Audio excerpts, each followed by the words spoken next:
Hey everybody, we are now in March, so thank you for joining me on how's the real estate market. That's probably the most popular question I get these days, understandably. So why not get right into it? And the way I set things up is first starting off with the national spotlight. So what are things doing on a national scale? Well, first off, price appreciation continues to accelerate. This was something that was anticipated by this time. Things would start tapering off now that we're in the winter months. And we're in a new year. But as you can see, January to January, we've had still appreciation of 9%, almost twice as much as January 2021. So that is news because we expected things to decelerate, not depreciate, but decelerate. And as you can see, January 2022 still presented some very strong numbers when it comes to the appreciation on a national level. Change in prices last year. I have a few graphs coming up here just to give you a visual of what changes we've experienced as homeowners.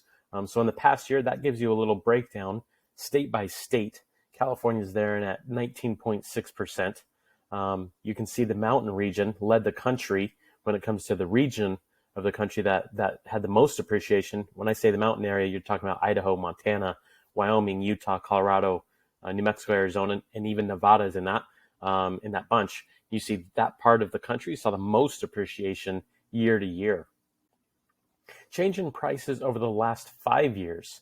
There again, you can see California has seen a 60%. This is again on average for the state, 60% appreciation over the last 5 years.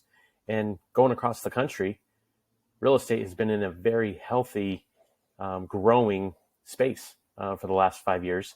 Not to mention it has been voted Americans' number one investment choice for the past 8 years now, consecutively.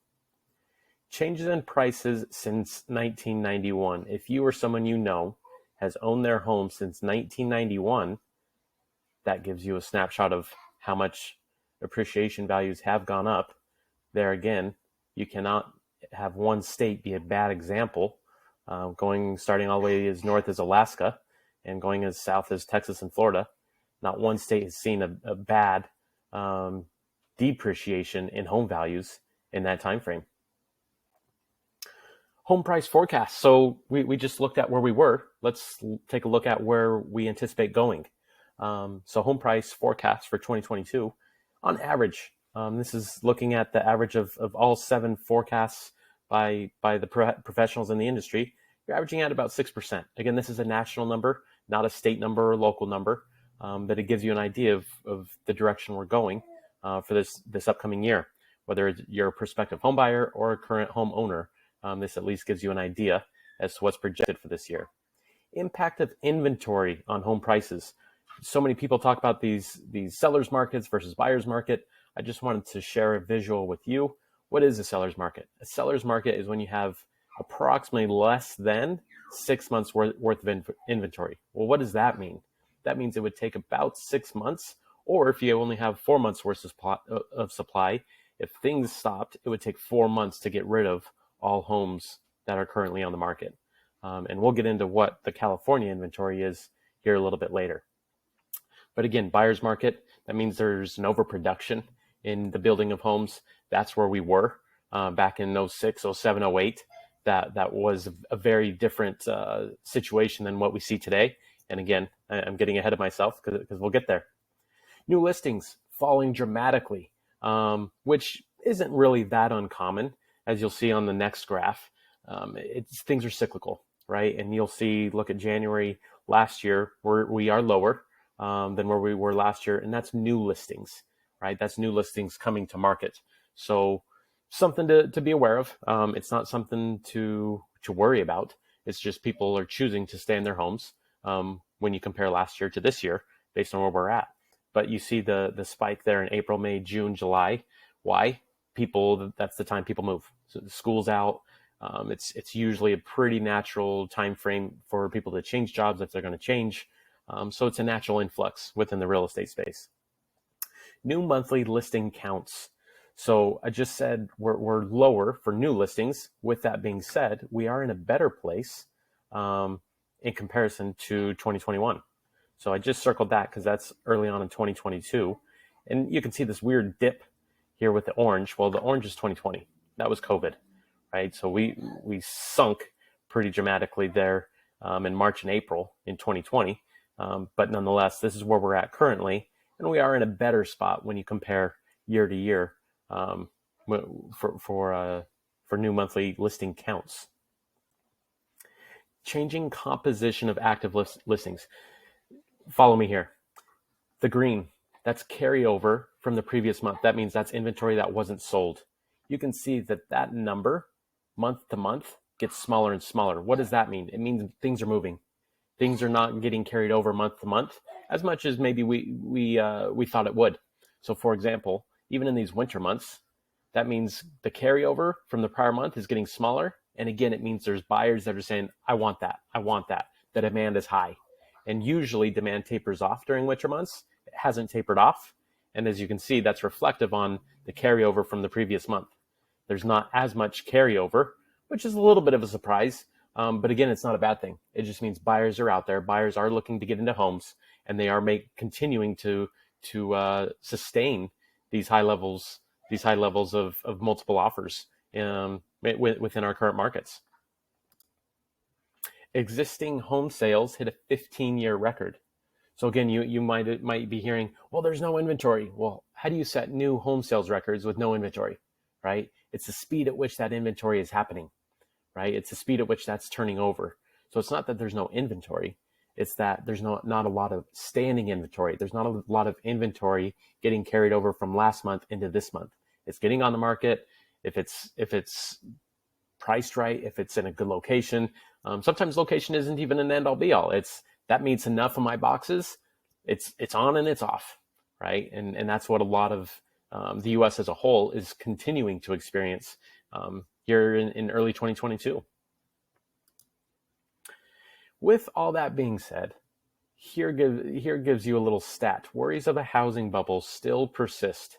77% of consumers and almost 50% of agents think that there's a housing bubble. So let's dig into that and why, and what is some of the proof behind it? Well, I can tell you there's not a lot of proof behind it, and here's why. Months of supply, I alluded to that earlier, right? Months of supply were very low currently, okay? So the blue shows you months of supply on a national level. Again, this is not the state of California. This is on a national level. We're in a very different place than where we were. Again, a buyer's market is about 7 months worth of supply. You can see in 07, 08, 09, 2010, we had over 7 months of supply of houses. Currently, nationally, look at 2018, 19, 20, 20, and 21. We're under 2 months of supply currently on a national level, right? That means we're in it's very much a seller's market, of course, and it's just a very competitive market, in which case that means there's a lot of people looking into becoming a homeowner, and not everybody has that opportunity, which was not the case back in 07, 08, 09. If you wanted to get in a home, there were plenty of them on the market, okay? So there's one thing to show. This is nothing like the last time because the volume of loans that were given to those below a credit score of 620, look at where we were. Look at where we are. Lending practices have improved. They've become more stringent. They've held higher standards, and they're following through with that. We are in a different place than where we were back in the mid-2000s. Mortgage rates. Here's something to be mindful of because we hear about them ticking up. Oh my gosh, they're ticking up from the 3% and 2%. I can't get a hold of 2%. Oh my God, that's so high. Well, high is relative, isn't it? In the 70s, 80s, that was much higher, right? Even in the 90s, 8% was a normal, right? These are average rates in the early 2000s, right? Housing bubble, we were in around 6.3. Fours in the 2010s. Currently, we're in around between 4.5 is fair to say where the national average is right now. So that gives you a scope of what high interest rates are. Let's now dig into the state of California. I've touched on this the last couple of months, and that is more $1 million homes are being sold than $500,000 homes. I dig into this in some future graphs, but nonetheless, I just want to touch on this because why would we see so much? Well, you have appreciation, right? And that's playing a big factor in homes that were once worth $800,000 are now over $1 million, right? And there's more of that happening. And now, again, we're talking more about the state of California as a whole, versus the nation, right? Buying now or waiting? I'm getting this question a lot. Well, Nick, I think I'm going to hold out for prices to drop. Well, let's look at and see what that means. Just remember, not everything else stays the same. So now, things did inch up from 720, but I use that number in this graph or in this visual. So 720,000 is the average price of a home in the LA metro area. Okay, so if the interest rate is 2.75, which you could have got about a year ago, in and around, your monthly payment was going to be that. Okay, and that's based on a 3.5% down. If the market crashes, as some maybe hope or anticipate for their own reasons, based on a 3.5% down, if interest rates bump over 1% to 4% from 2.75, your monthly payment is more. So buy when rates are low, not just when prices are low. Something to be mindful of, because just because prices may drop, it doesn't mean interest rates are going to stay the same. If they rise, be mindful of how that affects your monthly payment. Okay, and I have a few more visuals coming up just to paint a clear picture. Let's look at $600,000. Okay, if you are able to get in at 3.5%, just by going up 0.3%, overall, in that 30 years, you're going to pay almost $100,000 more, right? That's $700,000. Just by that 0.3% difference, your monthly payment is a difference of over $320. And over 30 years, that equates to almost $117,000. So I just give you a visual there for the $900,000 category and the $1 million category. $1 million, you're looking at almost $500 difference in the monthly payment. You're going to pay over a 30-year period about $166,000 more than you would have paid had you gotten in a little bit earlier. So should I buy now or wait? And my advice to you, if you can find a home that you can see your family happily living in the long term, and you're okay with that long-term payment, get in now. Why wait? Because interest rates right now are ticking up, and you can see just by 0.3% difference what the difference that is over a 30-year period as well as over a monthly period. So be informed, and don't just assume that all other factors remain the same just because you're looking at one thing being the price, right? Be mindful of the interest rates. Be mindful of how that calculates and carries over into your monthly payment. And again, in the red, that tells you what the effect of the long-term effect over a 30-year loan. So things to be mindful of. Those of us in the LA area, look at this. If we owned our home since 2001, we've seen a 286% increase. And that's including approximately 40% of depreciation in the years 07, 08, 09, 2010, and 2011. So you've still experienced over 280% increase in appreciation if you're in the LA, Long Beach, Glendale, California area. Something to be mindful of, right? Why would I sell? Depends. Do you want to use that equity or not? Decisions to make and things to think through and think about. One reason for sales decline, tight supply. I've touched on this in the last couple months. We continue to be there. Last month, we were at 1.3 months of inventory. I said a buyer's market starts in around 6 or 7 months. But as you can see, LA really has never been around 6 or 7 months. We have a lot of people that want to live here, right? But February, we're at 2 months. We've inched up, right? Month to month, we have inched up.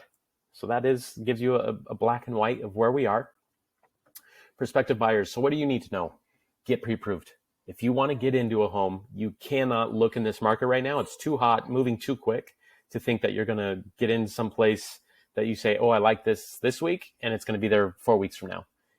That's not the market you're in. That's not the reality you're in. Lean on professionals. Know what your budget is. Be prepared to move quick. What will you do if there's a mismatch in price? Are you going to drive a little bit farther? Are you going to give up that idea of having a 4-bed, 3-bath and say, you know what I can do with that 3-bed, 1-bath right now? Are you willing to give up some of your whys? Do you have a family member or friend that can help you out on the back end? What are you going to do if there's a mismatch in price? Just know what your options are so you can make quick, confident decisions when the time comes. And understand the reason behind home ownership and why it's so desirable. Hopefully you don't just get so deterred by a competitive market that you're just like, well, the heck with it. I'm going to get in 2 years. We'll give it another 2 years. Things keep appreciating, right? Who knows where interest rates are going to be. So just be mindful, be patient, keep your foot in the game. because the only way you lose in this game is if you're never in it and you're not a part of it. So if you need any help there, feel free to reach out. Let's now dig into the local spotlight. I give you a little snapshot here through the San Gabriel Valley, starting on the west side with La Cañada. 70% increase year to year with the average home, the median home price. Pasadena's seen over 20%. Monrovia, gosh, you've seen 42% increase year to year for the median home price. Claremont, you've seen an uptick of in and around 7%. In San Gabriel, you stayed even. But that gives you a local snapshot of what things have done year to year for the median home, as well as gives you a snapshot of how many homes are currently on the market. So again, you can't tell me there's not inventory. La Cañada has 15, Pasadena has 66, Monrovia has 13, San Gabriel specifically has 12, Claremont has 10, right? You're looking at 100 homes just right then and there. It's just knowing, what am I looking for? Where am I looking to get in? And you start using a funnel process that you weed out the ones that won't work and you leave the ones that may work. So again, gives you a little snapshot there. Homes sold through the San Gabriel Valley so far in March 2022 versus February. I'm not going to dig into this too much. You can look at this on your own time and zoom in as you wish, but I just give you some objective information on what price points have been moving. Notice I did add the over $1 million homes. There again, I feel like it only makes sense moving forward, being that more $1 million homes are being sold than $500,000 homes. So I did add that, and you will not see that in the February numbers, but you'll see that moving forward from me, right? But again, it compares March to February 2022, month to month, and you can see what price points are moving throughout those areas. Condos, another option for those of you looking in to get into your first home. What price points have been moving? Again, you'll see the addition of the $1 and $1.5 million homes going up to 1.5 and townhomes, concluding with townhomes there. All right, so feel free to take a look at some of those numbers. Guys, your spring 2022 buyer and seller guides are here. Reach out to me. You have my website. You can get a hold of it or email me, and I can get that to you. So feel free to reach out if you or someone you know is interested in buying, but there's like, where do I start? What do I need to know? Or I bought before, but it was like 10 years ago. What do I need to know now? Right? Reach out to me. I'm happy to help there and be a resource for you. My goal, to help you build a happier, more proud, and accomplished version of yourself through real estate. That's my goal. So if I can help in any way, if I can help anyone you know in any way, feel free to reach out. I'm happy to help. And thank you for joining. Hopefully you'll catch me here in April. Have a good one.